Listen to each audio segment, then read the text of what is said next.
After a harrowing late-night vote, the Republican effort to repeal parts of the Affordable Care Act have been blocked, and Obamacare survives perhaps the last attempt at repeal. And what a total clusterfuck.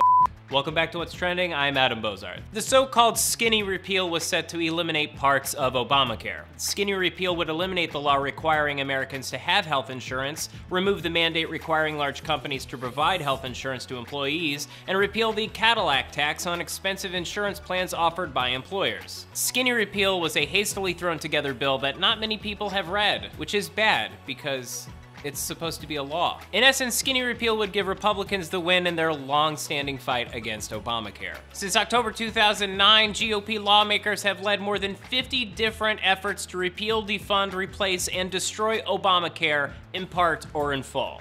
Guys, take the hint, we love having cheap medicine. Skinny repeal looked like it was going to pass the Senate, especially when Senator John McCain, 6 days after being diagnosed with brain cancer, voted to allow the repeal vote to come to the floor. And McCain was very vocal about how skinny repeal was an unfinished law. McCain, along with Lindsey Graham, Ron Johnson, and Bill Cassidy, gave a press conference on Thursday saying the Senate's bill was incomplete and that they would block the repeal vote. Then they said that they would vote for repeal as long as the House of Representatives fixed all the mistakes in the Senate's bill.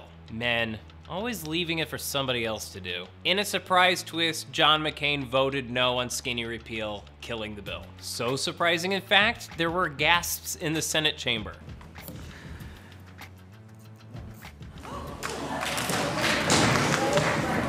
So what does this mean going forward? Firstly, there will be no repeal of the ACA without a replacement plan. The GOP had 8 years to come up with a replacement healthcare plan, and they didn't. Don't expect to see one anytime soon. Secondly, it means that Republicans in Congress are as bummed out as the day Obamacare passed. One of the authors of America's Destruction, Ted Cruz, spoke to CNN about how he will continue to fight for repeal, while behind him, you can hear cheering in the streets that repeal is dead.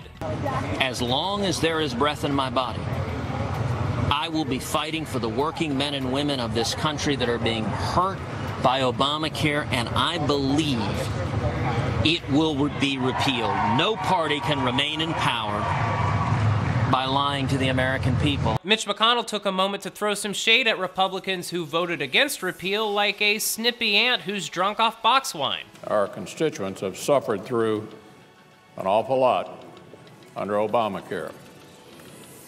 We thought they deserved better.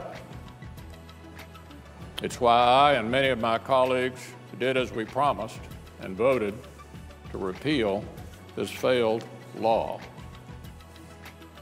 We told our constituents we would vote that way, and when the moment came,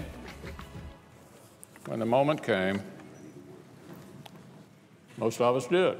Boo-hoo, Mitch. Mitch isn't just going after McCain. 2 Republican senators have been against the repeal since the beginning. Susan Collins from Maine and Lisa Murkowski of Alaska have voted no on all 3 Trump-era attempts to kill the ACA. However, John McCain's getting all the credit because his vote was so decisive. While skinny repeal gave Republicans the chance to finally do what they said they were going to do and repeal Obamacare, it was just unfinished and dangerous to enact as law. The ACA was in debate for 11 months. Skinny repeal was barely talked about for a week.